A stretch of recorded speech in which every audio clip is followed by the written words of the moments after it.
আসসালামু আলাইকুম everyone, welcome to my channel Sumana creations. তাহলে আজকে হ্যান্ড পেইন্ট এবং ব্লক প্রিন্ট নিয়ে যে কেমিক্যালগুলো লাগে সব কিছু কিন্তু আলোচনা করব। কোথায় পাওয়া যায়, দাম কেমন নেবে, কোনটা ইউজ করা উচিত, সব কিছু ইন ডিটেলস। সো প্রথমে হ্যান্ড পেইন্টের জন্য যা যা লাগে তা আমি দেখিয়ে নিচ্ছি, এরপর এক এক করে আলোচনা করব। এখানে বাইন্ডার, এনকে, নিউটেক্স, হোয়াইট পেস্ট, অ্যাপ্রিটন এবং অ্যাক্রিলিক কালার রয়েছে। তো সর্বপ্রথম আমি যে কেমিক্যালটা নিয়ে আলোচনা করব তার নাম হচ্ছে বাইন্ডার। এই কেমিক্যালটি সাধারণত যারা ব্লক প্রিন্ট করে তাদেরও দরকার লাগে, যারা হ্যান্ড পেইন্ট করে তাদেরও দরকার লাগে। বাইন্ডার সাধারণত অ্যানকের চেয়ে একটু ঘন হয়। কালার পুরোপুরি সাদা হলেও যখন আমি চামচে নেব একটু নীলচে নীলচে কিন্তু গ্লেজ দেয়। আমরা যখন কোনো কাপড়ের রং করি এই রংটা ধোয়ার পরেও কিন্তু ওঠে না, এর মূল ক্রেডিট কিন্তু আমি দেব বাইন্ডারকে। কারণ বাইন্ডারের কাজই হচ্ছে রংটা কাপড়ের সাথে পাকা করে ফেলা, রঙের স্থায়িত্ব বাড়ানো। সো বুঝাই যাচ্ছে যে বাইন্ডার কত ইম্পর্টেন্ট। এখন কথা বলবো অ্যানকে নিয়ে। অ্যানকে হচ্ছে অনেকটা দুধের মতো দেখতে। এটা আমাদের যে রংটা আমরা তৈরি করি রংটাকে উজ্জ্বল করে, রংটাকে আরও টেকসই করে।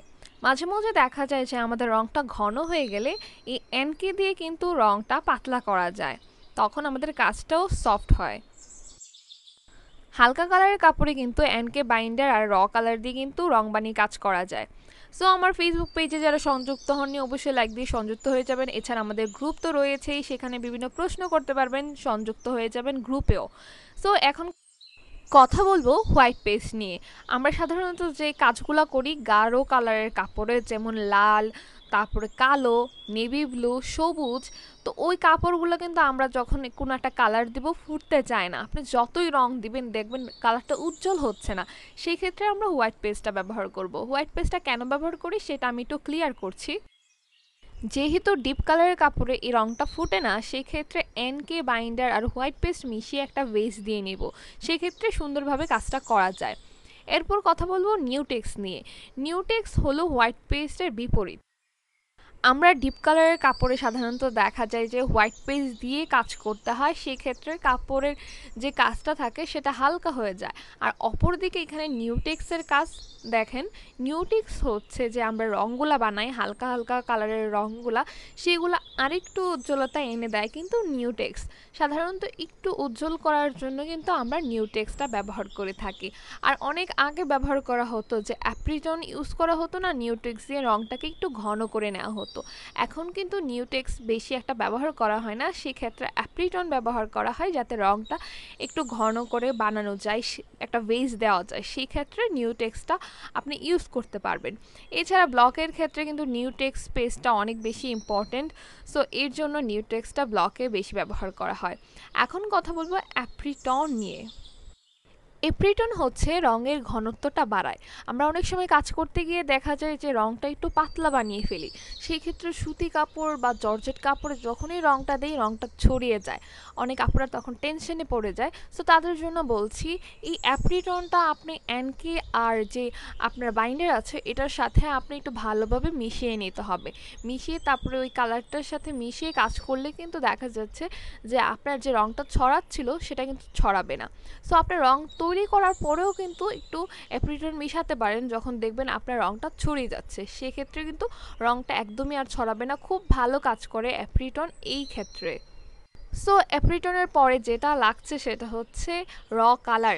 আমরা বাজার থেকে আনতে পারি এরকম র কালারগুলো। এই র কালার এখানে আমার যতটুকু আছে সেটা হচ্ছে 50 গ্রাম, আপনারা চাইলে 100 গ্রামও কিনতে পারবেন। সো নতুন যারা তারা 50 গ্রাম দিয়ে শুরু করতে পারেন। তাছাড়া কিন্তু র কালার ছাড়াও রেডি কালার রয়েছে, রেডি কালারের মধ্যে হোয়াইট পেস্ট নয়তো নিউটেক্স মিশানো থাকে। সো আপনারা একটু দেখে বুঝে কিনবেন। যদি আপনারা কালার তৈরি করতে চান সেক্ষেত্রে অবশ্যই র কালারটা কিনবেন। আর যদি রেডি কালার দিয়ে কাজ করতে চান সেক্ষেত্রে বলে নেবেন যে এটা রেডি কালার কি না। আমরা যখন বাজার থেকে র কালার বা রেডি কালার কিনবো সেক্ষেত্রে কিন্তু রেডি কালারের দাম কম, র কালারের দাম বেশি থাকবে, কারণ এই র কালার একটুখানি মিশিয়ে কিন্তু অনেকটা কালার তৈরি করে ফেলা যায়। সো আমি যদি এখন বলি কোথায় থেকে কিনতে পাবেন, সেটা হচ্ছে নিউ মার্কেট। নিউ মার্কেটে গিয়ে যে গাউসিয়ার অপোজিটে যে মার্কেটগুলো রয়েছে গায়ে হলুদের গয়না বিক্রি করে বা অন্য অন্য গয়না বিক্রি করে সেখানেই পেয়ে যাবেন। তাছাড়া চকবাজার রয়েছে, মৌচাক রয়েছে, তারপর রয়েছে উত্তরাতে আপনারা পাবেন, উত্তরা ছাড়াও খিলগাঁওতে পাবেন। সো ওইগুলা কি দেখা যায় কি তেমন একটা ভালো হয় না, কারণ আপনার রং সেখান থেকে কিনবেন যেখান থেকে প্রতিদিন রং সেল হয়। যেমন নিউ মার্কেট প্রতিদিন অনেক টাকা রং সেল হয়, তো তারা ওইরকম বাজে রংটা রাখে না, কারণ তারা তো পাইকারি সেল করে, তারা ওইরকম আপনাকে ঠকাবে না। সো আপনারা যেখান থেকেই কিনবেন চেষ্টা করবেন যে ভালো রংটা কেনার জন্য, একদম প্রতিদিন সেল হয় ওই জায়গা থেকে কেনার জন্য। সো অনেক আপুরা দেখা ঢাকার বাইরে থাকে, তারা কিন্তু আমার সাথে যোগাযোগ করতে পারে। আমি পাইকারি সেল করি না, খুচরা সেল করি। তাছাড়া টাকাটা অ্যাডভান্স দিতে হবে আর কুরিয়ার খরচ রয়েছে। এই তো, তাহলে কিন্তু আপনারা প্রোডাক্টটা পেয়ে যাচ্ছেন আমার মাধ্যমে। সো এখন কথা বলবো অ্যাক্রিলিক কালার নিয়ে। অ্যাক্রিলিক কালার দিয়েও কিন্তু অনেকেই হ্যান্ড পেইন্ট করে। সো এই অ্যাক্রিলিক কালার কিন্তু সাধারণত যারা নতুন তারা ইউজ করে। সো আমাকে অনেকে প্রশ্ন করে আপু কিভাবে শুরু করব, তাদেরকে কিন্তু আমি বেশিরভাগই বলি যে অ্যাক্রিলিক কালার দিয়েই শুরু করেন। কারণ দেখা যায় অ্যাক্রিলিক কালার দিয়ে আপনারা কাজটা করলে আপনার যদি ভালো লাগে, সেক্ষেত্রে আপনারা আস্তে আস্তে অ্যাক্রামিন কালারে চলে যেতে পারবেন। প্রথম আস্তে আস্তে যখন শুরু করবেন তখন এত রঙের মিক্সিংয়ের ঝামেলা, রং উঠে যাবে কিনা ওই টেনশন, রংটা ভালোভাবে মিক্স করতে পারছি কিনা ওই টেনশন, এইগুলো যাতে না নিতে হয় এর জন্য আমি অ্যাক্রিলিকটা সাজেস্ট করি। যদিও আমার সাথে অনেকে একমত হয় না। সো এখানে সহজ যুক্তি, আপনারা যদি চান যে আমরা রং তৈরি করে সফট কাজ করতে চাই প্রথম থেকে, তাহলে আপনারা অ্যাক্রিলিক কালার তৈরি করে কাজ করবেন। আপনারা যদি চান যে না আমি শখের বসে একটা দুটা কাজ করব দেখবো কীরকম লাগে, সেক্ষেত্রে অ্যাক্রিলিক কালারের কাজ করলে আপনারা পারবেন। তো অ্যাক্রিলিক কালার দিয়ে যে শাড়ি করবেন ওর তো বড় বড় কাজ করবেন, সেক্ষেত্রে আপনারা এগুলা করতে যায় না, আপনারা ছোট ছোট কাজ করবেন অ্যাক্রিলিক কালার দিয়ে। যখন শিখে ফেলবেন তখন অ্যাক্রিলিক কালারে চলে যাবেন। অ্যাক্রিলিক কালার যেহেতু বাংলাদেশি, আপনার টাকা অনেক কম পড়বে, নিজেরা তৈরি করবেন রং। আর অ্যাক্রিলিক কালার যেহেতু ইন্ডিয়ান, সেক্ষেত্রে টাকাটা একটু বেশি পড়বে আর রংটা তেমন একটা সফট হয় না। আর এখানে আমি যেটা দেখাচ্ছি এটা যে বাংলাদেশি অ্যাক্রিলিক কালার, একদম খারাপ কোয়ালিটি যে ওরকম বলবো না, কিন্তু আপনাদের চেনার জন্য আমি জাস্ট দেখাচ্ছি যে এটা হচ্ছে বাংলাদেশি অ্যাক্রিলিক কালার, যেটা আপনারা মানে বিভিন্ন জায়গায় পেতে পারেন। সো আমিও জাস্ট রঙের সাথে প্রথম দিকে নিয়ে এসেছিলাম, সো আমি এটা ইউজ করেছি, একদম রং যে উঠে গেছে ওরকম না। এরপর কথা বলবো হচ্ছে অ্যাম্বোস নিয়ে। অ্যাম্বোস সাধারণত আমরা এখন যারা আছি তারা কিন্তু বেশ পছন্দ করছি অ্যাম্বোস ব্যবহার করতে। অ্যাম্বোসটা হচ্ছে কাপড়টাকে আপনার একটু ফুলে, ডিজাইনটা ফুলে দেখতে সুন্দর লাগে। সো এই অ্যাম্বোস আমরা অ্যাক্রামিন কালার যে রেডি কালার আছে বা অ্যাক্রিলিক কালারের সাথে যদি মেশাই, কোনো কিছু মেশাতে হবে না। আবার যদি সাদা অ্যাম্বোস করি সেক্ষেত্রে বাইন্ডার মেশাতে পারবেন, প্রয়োজনে অ্যানকোও মেশাতে পারবেন রঙের ঘনত্বর জন্য। সো এই অ্যাম্বোস কিন্তু সাধারণত আমরা আয়রন করার পর ফুলে। সো আমরা কাপড়টা একদম একদিন শুকাবো, যখন রং করা শেষ হবে তারপর হলে উল্টো পিঠে আয়রন করব। আয়রন করার পর রংটা কিন্তু ফুলে যাবে। রংটা যখন ফুলে যাবে সেক্ষেত্রে হয় কি, আপনার সাথে সাথে রোদ্রে দিবেন না। হ্যান্ড পেইন্ট যেমন রোদ্রে দিই এরকম রোদ্রে দেওয়া যায় না। সো এছাড়া আপনার যদি আমি বলি জর্জেট কাপড়ে অ্যাম্বোস করা যায় কি না, অ্যাম্বোস করা যায় ক্ষেত্র বিশেষ। সো আপনারা এখানে দেখতে পাচ্ছেন যে F53 এটা সাধারণত আমরা যখন আফসান কালার তৈরি করি সেক্ষেত্রে লাগে। আফসান কালার তৈরি করা ছাড়া F53 তেমন একটা দরকার লাগে না। আর এই F53 দিয়ে কিন্তু খুব সুন্দরভাবে আফসান কালারটা তৈরি করা যায়, খুব ভালোভাবে কিন্তু আফসান কালারটা এই F53 দিয়ে কিন্তু করা যায়, খুব ভালো টেকসইও হয়। সো এই একটা মেডিসিনই কিন্তু আপনার দরকার লাগবে আপনার আফসানের কাজ করতে গেলে।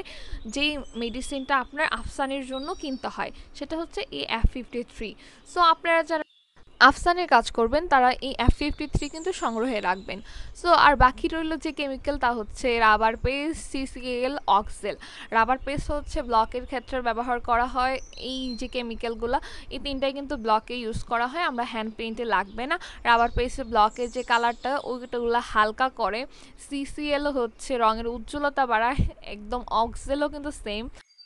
হ্যান্ড পেইন্ট করার সময় কোনো কেমিক্যালে যদি কোনো সমস্যা থাকে, অক্সেলটা থাকলে ওইটা ভরসা করা যায়, কোনো সমস্যা হয় না, তাই অনেক সময় দেখা যায় মানুষ অক্সেলটা দিয়ে থাকে।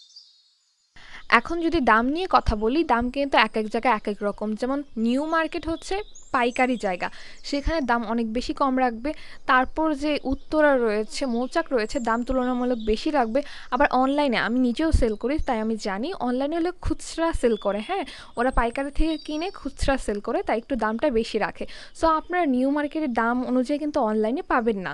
সো যারা আমার চ্যানেলে এখনও সাবস্ক্রাইব করেননি অবশ্যই সাবস্ক্রাইব করে ফেলবেন, বেল আইকনেও ক্লিক করে দিবেন। আল্লাহ হাফেজ।